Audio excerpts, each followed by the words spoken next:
তো এরা তবলিগিরা সারা জীবন সম্মান করছে, বুঝছেন তো। যখনই দেখছে যে আর একটা নেতৃত্বের কোন্দল শুরু হয়েছে, একে অপরে মাইরে ফেলতো দ্বিধা করে, আবার বলে শহীদ। এগুলি রাসূলের হাদিস অনুসারে জাহান্নামে যাওয়ার কথা। আমরা জাহান্নামে বলতেছি না, জাহান্নামে যাওয়ার কথা রসুলের হাদিস অনুসারে। হ্যাঁ, যে মারছে কাফের, যে মরছে শহীদ না, ফালতু কথার জায়গা পায় না। আর আউযু বিল্লাহি মিনাশ শাইতানির রাজিম, এই সমস্ত এই জাহেলদের ফতোয়া বের হইতে পারে। এরা আলেম নামদারি জাহেল, আলেম নামদারি জাহেল। রাসূলুল্লাহ সাল্লাল্লাহু আলাইহি ওয়াসাল্লাম যেখানে বলেছেন ইজাল তাকাল মুসলিমানে বিসাইফাইহিমা ফাল কাতিলু ওয়াল মাকতুলু ফিন্নার।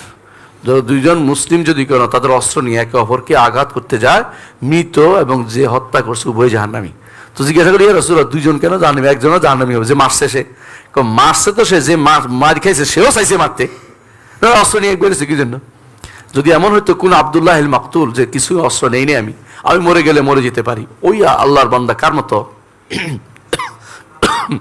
হাবিলের মতো, যে তুমি যে আমাকে হত্যা করো আমি তোমাকে হত্যা করবো না, এরকম হইলে এটা কথা প্রতিরোধ করতে পারে। প্রতিরোধ করার জন্য এক জিনিস আসলে মারার জন্য, যেহেতু মারার জন্য সুযোগ পাইলেই মারবে, ওই দুইজনেই রাসূল বলছেন কেলাহুমা ফিন্নার, দুজনে জাহান্নামী। হ্যাঁ, এর তো এই নয় যে আমি চিরস্থায়ী জাহান্নামী বলছি। আল্লাহ তওবা দরজা মুক্ত রাখছেন, যে জীবিত আছে মারছে সে তওবা করলে আল্লাহ ক্ষমা করবেন, কিন্তু আখিরাতে শাস্তি আমি জানি না মাপ পেবে কিনা। ক্ষমা করবেন কদ্দূর? একটা মৃত মানুষের কয়টা হক আছে জানেন? মরা মানুষের 3টা হক। 1 নম্বর হচ্ছে আল্লাহর হক, আল্লাহর বান্দাকে মেরে ফেলছেন, এই জন্য এটা মাফ হবে। 2য় হক হচ্ছে বান্দার জীবিত থাকার হক, এই হকটা মাফ হবে না। আর 3 নম্বর হচ্ছে বান্দার আত্মীয় স্বজন বাচ্চা কাচ্চার হক, এইটাও তো মাফ হচ্ছে না। হাসরের দিন এই জন্য মৃত ব্যক্তিটা মাথাটা নিয়ে হাজির হবে, ইয়া রব সাল হাজালিমা কাতালানি, এরা একে জিজ্ঞাসা করুন কেন আমাকে হত্যা করেছে।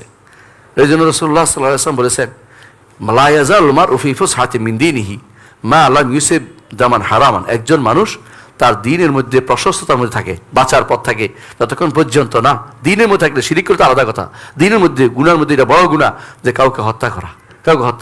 এই লোকেরা যারা টঙ্গীর মাঠ দখলের জন্য তারা হত্যা করেছে একে অপরকে। মাঠটা যদি বদলিয়ে দেওয়া হয় কি হবে? মাঠের অভাব আছে, মাঠ ছাড়া কি তার দাওয়াত চলে না? আমাদের দুনিয়ার জীবনে বর্তমান সময় আমরা দেখতে পাচ্ছি বেশিরভাগ মানুষই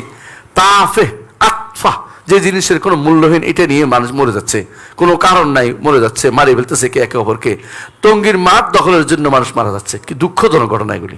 টঙ্গীর মাঠ, হ্যাঁ, 49 কোটির মাঠ, এই জন্য নাকি আর কিছু?